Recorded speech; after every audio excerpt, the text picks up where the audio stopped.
Hallo zusammen und herzlich willkommen auf meinem Kanal Kreuzdame und herzlich willkommen zu einer neuen Stickzeit.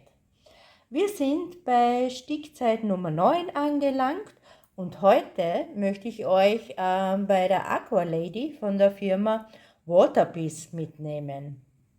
Ja, die Aqua Lady, ich sticke sie auf 16 Count Vordruck Aida und sie wird 50 x 70 cm groß.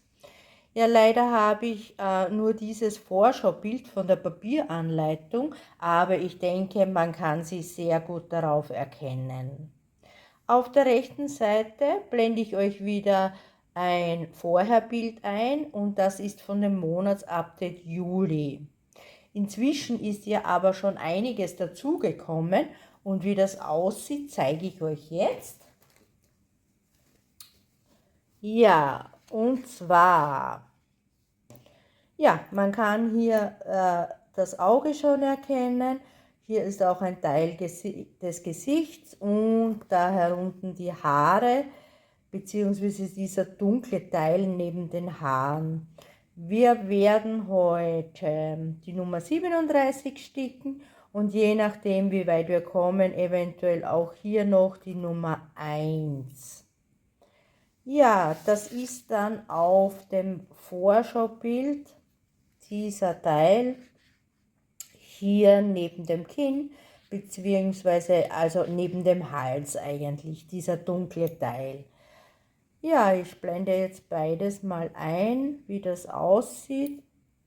Ich liebe das Motiv ja, es gefällt mir ja total gut, aber hier, ich finde diese Umsetzung hier vom Gesicht sieht doch ein bisschen merkwürdig aus. Aber ich denke, ich sticke jetzt auf jeden Fall weiter und wir sehen ja dann, wie sich das Ganze noch dann weiterentwickelt, beziehungsweise wenn man das ganze Bild dann sieht. Ja, ich denke, wir können starten und es geht dann auch gleich los. So, meine Lieben, ich habe jetzt alles vorbereitet. Ich habe schon ein paar Stiche gesetzt und wir können jetzt gemeinsam weiter sticken. Ja, so wie ich euch schon erwähnt habe, zuvor finde ich diesen Bereich, man sieht jetzt nicht so viel, ein bisschen merkwürdig, also von der Farbzusammenstellung. Also ich bin da wirklich dann gespannt, wie das Gesicht rauskommt. Momentan sieht es etwas eigenartig aus. Aber ich werde das Ganze, also das Gesicht auf jeden Fall weiter sticken und vielleicht sieht es ja gar nicht so schlecht aus. Ja, wir sticken hier an der Nummer 37. Das sollten rote Punkte sein. Also ich habe ja schon oft erwähnt, dass der Druck nicht gut ist und man sieht hier, also ist der Druck, Entschuldigung, die Magnetkabeln sind mir im Weg. Dieser Druck hier da kann man die roten Punkte fast gar nicht erkennen. Im Gegensatz zu hier links unten sieht man die roten Punkte sehr deutlich. Aber ich kann euch versichern, es sind alles rote Punkte. Ja, wie gesagt, es ist die Nummer 37 und die Nummer 37, wir schauen uns das auf der Anleitung an. Die Nummer 37 ist die DMC-Nummer 939 und hier sieht man deutlich den roten Punkt. Ja, dann kann es auch losgehen. Faden ist eingefädelt, ich habe schon ein paar Stiche vorgestickt. Ja, apropos Sticken und Stickzeit. Ich habe jetzt nachgesehen, die letzte Stickzeit hat am 18. Juli, also am 18. Juli habe ich das Video hochgeladen und da habe ich euch ja am Erdbeerzwerg mitgenommen von der Marke Spring ist der Erdbeerzwerg. Ja, also wie gesagt, die letzte Stickzeit ist doch schon einige Zeit her.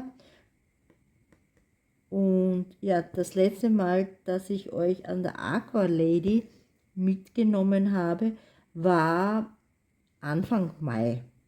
Also das ist noch etwas länger her. Ja, aber ich habe schon gute Fortschritte an der Aqua Lady geschafft. Und heute bietet sich die Aqua Lady ja hervorragend für eine Stickzeit an, da ich gerade in diesem Color Blocking Bereich bin. Da muss ich mich nicht so stark auf das Sticken konzentrieren und kann mit euch natürlich viel besser plaudern. Ja, apropos Color Blocking, es ist viel Color Blocking in diesem Bild. Also besonders der Hintergrund hat viel Color Blocking. Ja, dadurch wirkt das Ganze jetzt nicht so detailreich, aber das ist natürlich durchaus möglich, es ist ja noch der alte Druck, ja, und beim neuen Druck sind viel mehr Details zu sehen. Ich sticke ja auch an einem Bild mit einem neuen Druck, und zwar das kleine Mädchen. Ich zeige euch das kurz. Ja, ihr kennt es vielleicht schon, ja, von einem Monatsupdate, das kleine Mädchen. Und hier zum Beispiel in diesem Bereich, also dem Hintergrund, das ist kein Color Blocking, sondern es besteht auch aus mehreren Farben und dadurch wirkt auch der Hintergrund viel detaillierter. Ja, aber wie gesagt, dieses Bild hat schon den neuen Druck und jetzt sticke ich ja an der Aqua Lady und die hat noch den alten Druck, der, wie schon oft gesagt, leider sehr verschwommen ist. Aber ich habe ja auch schon erwähnt, dass mich Sandy von der Firma Waterbiz kontaktiert hat. Also Sandy ist ja die Inhaberin der Firma und sie hat sich auch angeboten, mir ein neues Bild zu schicken. Und auch ein zweites Bild noch zu schicken. Das habe ich ja damals gleichzeitig gekauft mit der Aqua Lady und auch das zweite Bild hat einen schrecklichen Druck. Ja, aber wie gesagt, die Aqua Lady, ich habe ja schon mehr als wie 30.000 Kreuze daran gestickt und eigentlich möchte ich sie nicht nochmal von vorne beginnen. Und ja, schauen wir mal, was da jetzt noch kommt von Sandy. Sie hat mir geschrieben, dass ein Paket unterwegs ist. Und zwar in dem Paket sollte eben der neue Druck drin sein von dem zweiten Bild, was ich gerade vorhin erwähnt habe. Und es sollten meine Auktionsgewinne von Anfang Juli dabei sein. Also die zeige ich euch dann, sobald das Paket ankommt, in einem Unboxing-Video,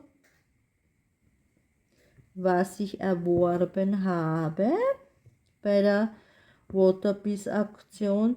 Also ich muss euch sagen, ich darf da gar nicht mehr reinschauen auf die Facebook-Seite, denn diese Auktion macht wirklich süchtig. Es sind immer so tolle Motive dabei und ich habe ja wirklich schon Unmengen an diesen Bildern und es sind ja nicht einmal kleine Bilder.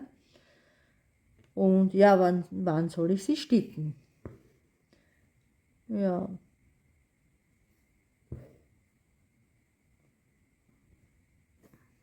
Jetzt muss ich kurz pausieren, denn mein kleiner Kater wartet an der Terrassentür und möchte raus. Einen Moment.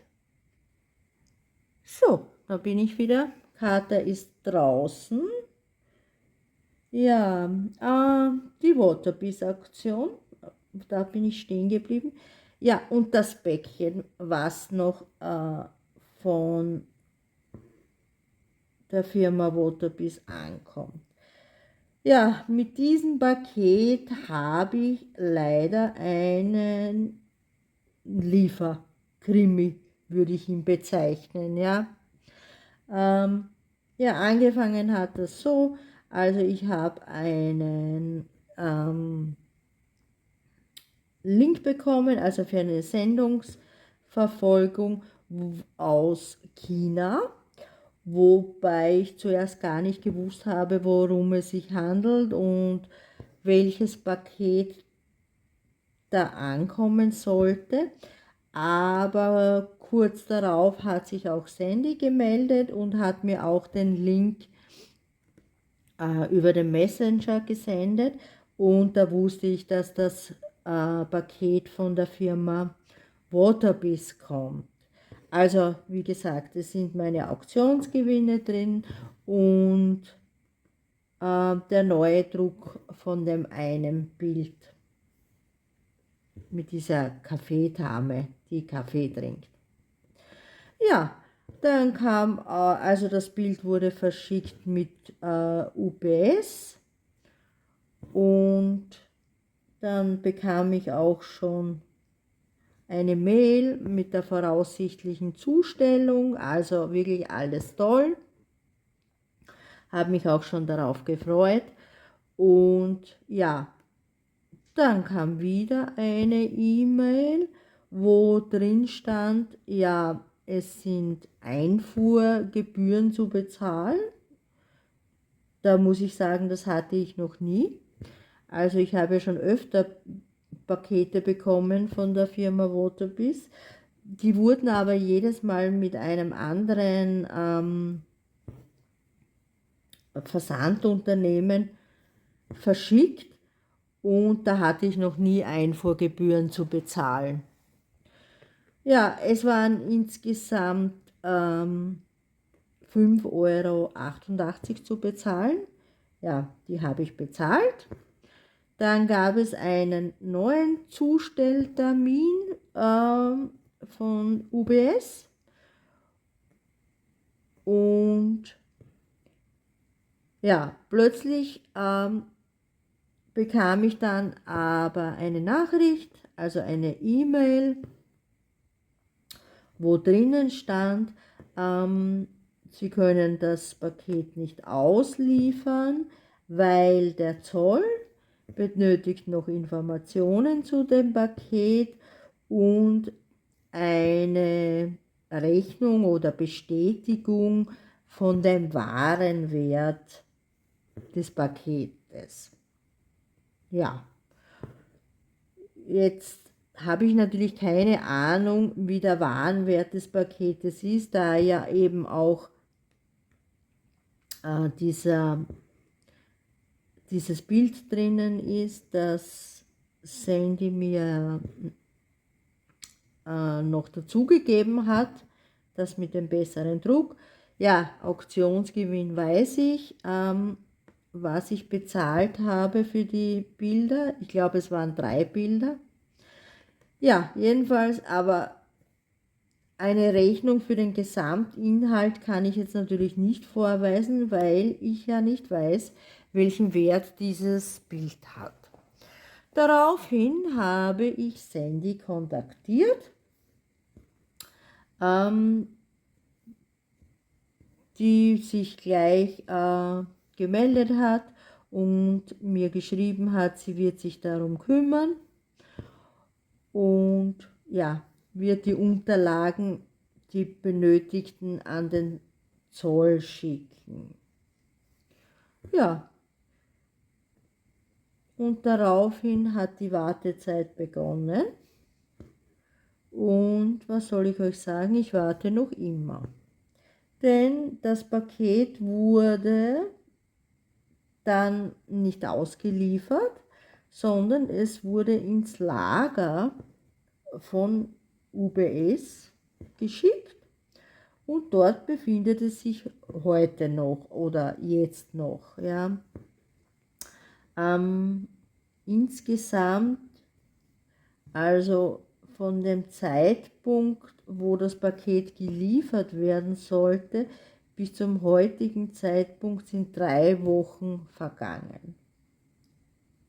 So, jetzt habe ich nochmal Sandy kontaktiert, ob sie da nochmal nachschauen kann, ob noch irgendwas ausständig ist oder ja, ob sie weiß, wann das Paket geliefert wird. Und auch diesmal hat sie sich wieder gemeldet und geschrieben, sie wird sich darum kümmern. Ja, und heute habe ich in meine E-Mail reingesehen und habe vor circa einer Stunde habe ich gelesen, dass das Paket nun endlich nach 3 Wochen vom Zoll freigegeben wurde. Das heißt, ich nehme an, es wird hoffentlich bald geliefert werden. Ja, also ein richtiger Lieferkrimi. Ich finde es halt nur spannend, denn bei UPS muss ich Einfuhrsteuern bezahlen. Bei den anderen Versandfirmen habe ich noch nie etwas bezahlen müssen. Also das ist schon recht interessant. Ja, ich freue mich schon auf die Bilder.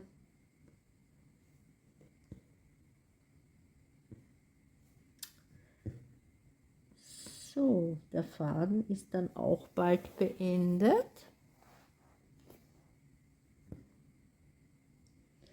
Ja, ihr habt in letzter Zeit ja sehr viele Unboxing-Videos gesehen und das waren ja eigentlich fast alles Kooperationspakete, die ich euch gezeigt habe. Ja, da gibt es ja unterschiedliche Meinungen dazu. Manche sehen ja diese Videos sehr gerne, andere wiederum sagen, ja, sie sind schon genervt von den Unboxing-Videos der Kooperationen. Aber wenn ich mir jetzt die Zuschauerzahlen anschaue, dann muss ich sagen, dass die die Unboxing-Videos eigentlich sehr gut ankommen. Also ich habe sicher deutlich mehr Zuschauer bei den Unboxing-Videos als zum Beispiel bei den Stickzeit-Videos oder bei den Monatsupdates.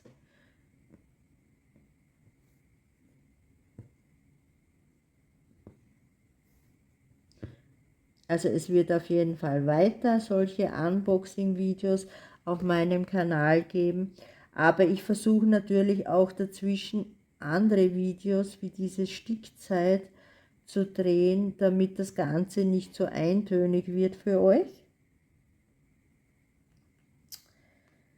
Ja.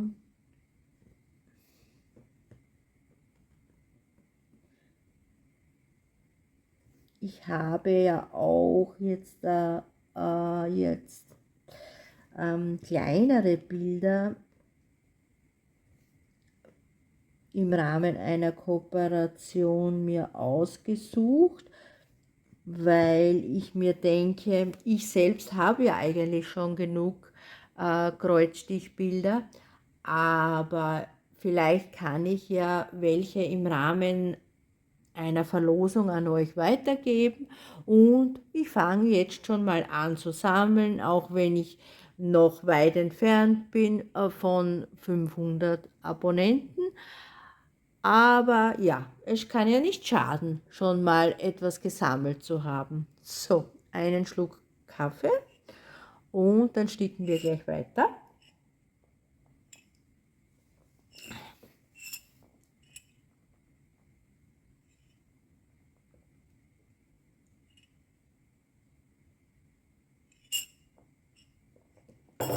So, dann geht es weiter wieder mit der Farbe 939.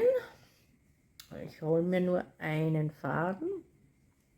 Ich zeige euch gleich meine Garnkarten. Ich weiß nicht, ob ich euch die schon in einer Stickzeit gezeigt habe. Und die sehen jetzt so aus. Ja. Ihr seht, ich einfach eine Etikette draufgeklebt, die DMC-Nummer drauf und fertig. Also nichts Besonderes, aber sehr effektiv. Also für mich völlig ausreichend beim Sticken. Oh, Entschuldigung, jetzt bin ich bei der Kamera angekommen. Ja, dann starten wir wieder mit einem Loop Start.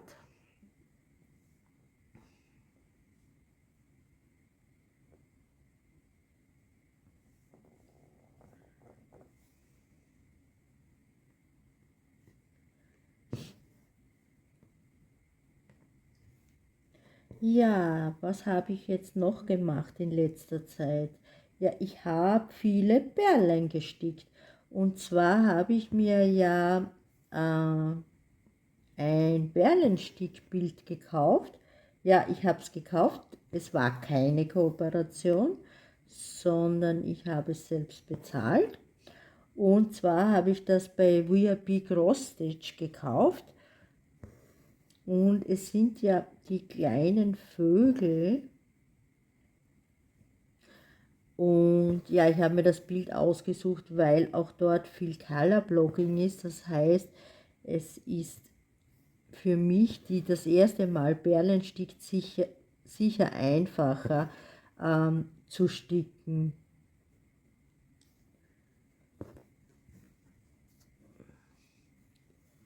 So, ich muss kurz pausieren und den Faden unten abschneiden.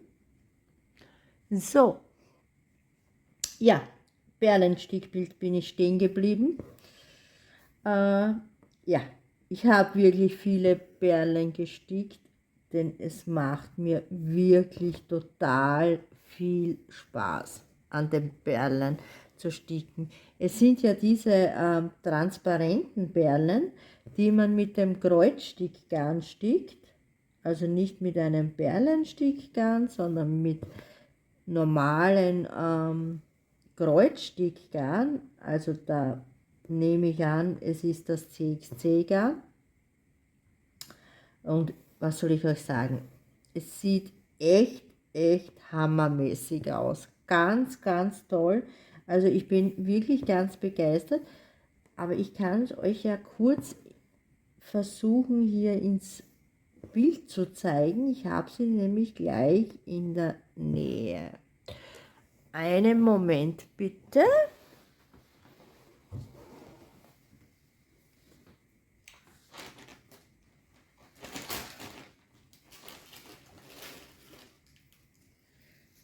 So. Und hier sind die Perlen, hier aus der Nähe. Also ihr seht, ich habe schon einiges geschafft. Sieht wirklich, wirklich toll aus. Ja, es ist sehr nahe jetzt. Man kann es nicht ganz gut erkennen, aber ich wollte es euch nur mal kurz zeigen, dass ihr euch ein Bild davon machen könnt. Ja, also wie gesagt, es macht wirklich viel Spaß, an den Perlen zu sticken. Hätte ich nicht gedacht. Und obwohl die Perlen nicht gleichmäßig sind, kommt das wirklich total gut raus. Ich finde das überhaupt nicht störend bei dem Bild, dass die Perlen nicht gleichmäßig sind.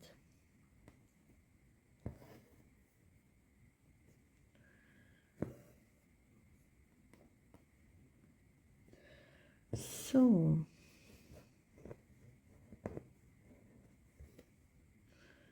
Jetzt muss ich nochmal passieren, denn ich glaube, ich habe hinten einen Knoten. Einen Moment. So, jetzt hat das Ganze doch länger gedauert. denn ich hatte einen Riesenknoten und habe ihn auch nicht mehr aufbekommen. Also ich musste den Faden abschneiden und jetzt neu anfangen. Aber das passiert natürlich nur dann, wenn man ein Video dreht. Denn eigentlich habe ich mit dem CXC-Garn, mit dem ich hier sticke, eigentlich kein Problem und so gut wie nie Knoten. Aber natürlich beim Videodrehen, beim Vorführen, da kommen die Knoten. Wie soll es auch anders sein? Ja, ansonsten ist es eigentlich zurzeit recht ruhig bei mir.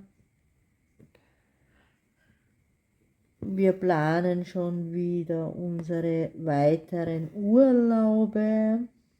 Also als nächstes sind ein paar Tage Wanderurlaub geplant. Das heißt, wir bleiben in der Heimat, wir werden in Österreich wandern, wir fahren in ein anderes Bundesland und geplant sind dort 4 Tage wandern und ein bisschen Entspannung. Ja. Der nächste größere Urlaub, der ist dann erst im November geplant. Uns zieht es wieder in die Ferne, diesmal wieder nach Asien. Und zwar werden wir diesmal nach Vietnam fliegen. Also da haben wir auch schon einiges gebucht, aber manche Sachen sind noch nicht ganz fix. Da müssen wir noch schauen, ja, was genau wir machen, ja, wie, was, wann. Also es ist noch nicht alles so fix. Die Langstreckenflüge sind schon gebucht. Wir werden nach Bangkok fliegen, also Thailand. Wir werden dann auch dort eine Nacht übernachten und danach geht es weiter nach Hanoi, also der Hauptstadt von Vietnam. Und von dort beginnen wir eine Rundreise. Also das habe ich mit einem vietnamesischen Reiseveranstalter gebucht. Es ist natürlich günstiger, als wenn man es bei uns bucht. Ja, danach machen wir eben diese Rundreise, die in Hanoi beginnt, bis nach, jetzt fällt mir der Name nicht ein. Also früher hieß die Stadt Saigon. Und ja, bis dorthin, also machen wir die Rundreise und danach fliegen wir weiter auf eine vietnamesische Insel, um dann noch Badeurlaub zu machen, abschließend. Und dann geht es wieder nach Hause. Ja, so mal der grobe Plan. Teile der Reise sind schon gebucht. Wie gesagt, die Langstreckenflüge, die muss man ja wirklich rechtzeitig buchen, denn die Preise steigen dann enorm, je später man bucht. Also da gibt es keine Schnäppchen. Ja, auf das freue ich mich wirklich schon. Besonders im November, wenn bei uns ja kalt und grau und neblig ist, freue ich mich schon auf den Urlaub. Aber ja, das ist erst im November und zuvor gibt es ein paar Tage Wanderurlaub. worauf ich mich auch sehr freue. Mein Mann ist ja nicht der begeisterte Wanderer, also das bin da eher ich, aber wir haben uns da auf einen Kompromiss geeinigt. Das heißt, wir gehen zusammen wandern und nach dem Wandern gehen wir gemeinsam in den Wellnessbereich und das mag ja mein Mann sehr gerne, ein bisschen entspannen, ein bisschen schwimmen und ja, relaxen. Und so haben wir beide was davon und es passt eigentlich für uns gemeinsam.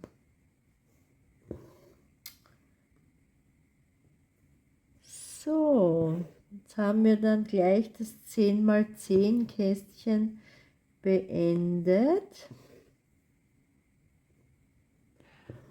Und ich denke, für das Video reicht es dann auch. Denn wirklich viel mehr fällt mir jetzt momentan auch nicht ein zu erzählen.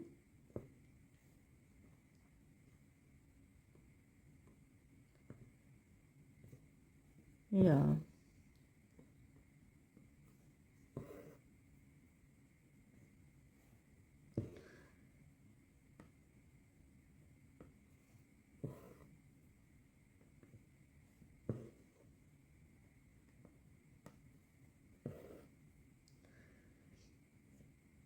So, das sind die letzten Stiche.